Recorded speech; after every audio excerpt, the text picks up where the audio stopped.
বন্ধুরা, আমি আজকে আপনাদের করে দেখাবো মাখা পাবদা। মাখা পাবদা করতে আমার প্রথমেই লাগবে পাবদা মাছ। আমি এই সাইজের পাবদা মাছ নিয়ে নিয়েছি। আর লাগবে কিছুটা পরিমাণে পেঁয়াজ কুচি, ধনেপাতা, কাঁচা লঙ্কা। আর লাগবে 2 চামচ গোটা জিরা আর 1 চামচ রাঁধুনি। আর লাগবে স্বাদ মতো লবণ, হলুদ, কাশ্মীরি মির্চ।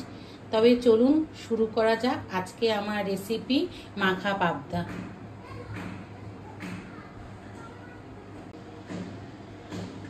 আমি প্রথমেই মাছগুলিতে ভালো করে হলুদ আর লবণ মাখিয়ে নিচ্ছি। প্রতিটা মাছের গায়ে যেন ভালোভাবে নুন আর হলুদটা যেন ভালোভাবে মিশে যায়।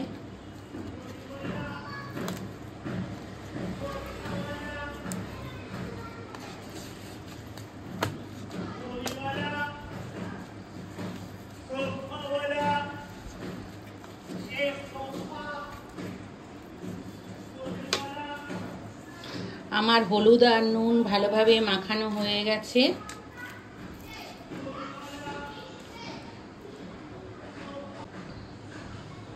এবার এর মধ্যে কিছুটা পরিমাণে সর্ষের তেল দিয়ে দিচ্ছি, নইলে পাবদা মাছ ভাজতে গেলে ভীষণ ছেটে। তেলটা দিয়েও প্রত্যেক কটা মাছের গায়ে ভালোভাবে মাখিয়ে নিচ্ছি।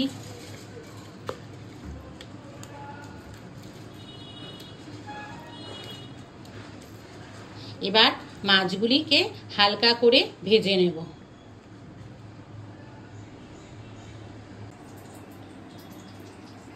আমার পাবদা মাছগুলি হালকা করে ভাজা হয়ে গেছে। এবার একটা মিক্সিং বলে কিছুটা পরিমাণে গোটা জিরে, 2 চামচ আন্দাজ গোটা জিরে আর 1 চামচ আন্দাজ রাঁধুনি দিয়ে দিচ্ছি। এটা আমি মিক্সিতে ভালো করে বেটে নেব। আমি যেই ফ্রাইং প্যানে মাছটা ভেজেছিলাম ওই ফ্রাইং প্যানেই কিছুটা পরিমাণে কালো জিরা ফোড়ন দিয়ে দিচ্ছি। এবার এটা ভালো করে নাড়িয়ে নিচ্ছি। এবার এর মধ্যে আগে থেকে কুচি করে রাখা পেঁয়াজটাও দিয়ে দিলাম। পেঁয়াজটা দিয়েও ভালোভাবে নাড়িয়ে নিচ্ছি। পেঁয়াজটা আমি হালকা করে ভাজবো, বেশি ভাজবো না।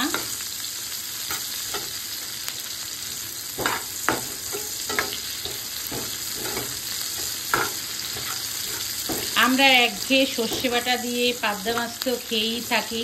এইভাবে জিরা রাঁধুনি দিয়ে একটু অন্যরকম করে রান্না করলে খেতে খুব ভালো লাগবে। আপনারা একদিন অবশ্যই করে দেখবেন। পেঁয়াজটা আমার ভাজা ভাজা হয়ে গেছে।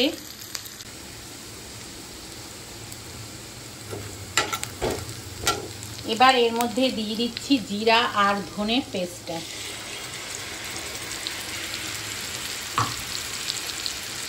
এটা দিয়েও ভালোভাবে নাড়িয়ে নিচ্ছি।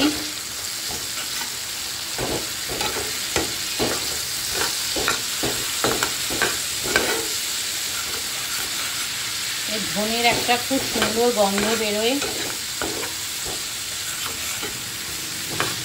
মশলাটা আমার ভালোভাবে কষানো হয়ে গেছে। এবার এর মধ্যে দিয়ে দিচ্ছি আমি কিছুটা পরিমাণে হলুদ গুঁড়ো আর কিছুটা পরিমাণে কাশ্মীরি মির্চ দিয়ে ভালোভাবে সমস্ত মশলার মধ্যে ভালো করে মিশিয়ে নিচ্ছি।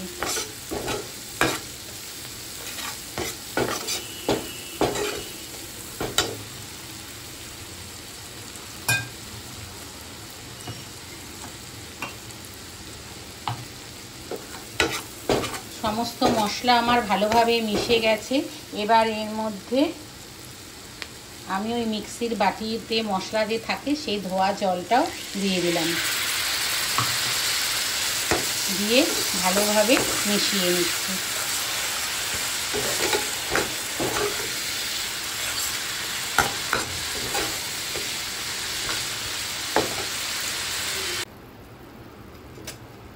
সমস্ত মশলা জল ভালোভাবে আমার মিশে গেছে। এবার আমি আস্তে আস্তে এর ওপরে মাছগুলি দিয়ে দিচ্ছি। পাবদা মাছ যেহেতু খুবই নরম, আপনারা আস্তে আস্তে দিয়ে দেবেন, নইলে একটুতেই পাবদা মাছ ভেঙে যায়।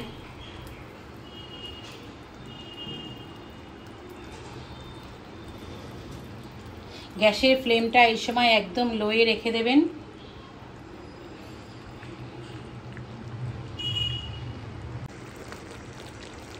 আমার পাবদা মাছগুলি ঝোলের সাথে একদমই ভালোভাবে মিশে গেছে। এবার ওপর থেকে আমি দিয়ে দিচ্ছি ধনেপাতা আর কয়েকটা কাঁচা লঙ্কা দিয়ে ভালো করে মিশিয়ে নিচ্ছি।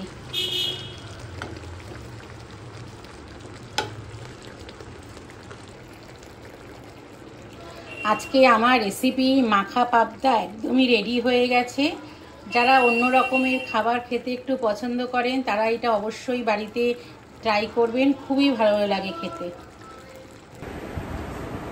আজকে আমার এই মাখা পাবদার রেসিপিটা যদি আপনাদের ভালো লেগে থাকে তাহলে চ্যানেলটাকে please like, share and subscribe করে দেবেন। সবাই ভালো থাকবেন, সুস্থ থাকবেন। দেখা হচ্ছে অন্য কোনো ভিডিওতে।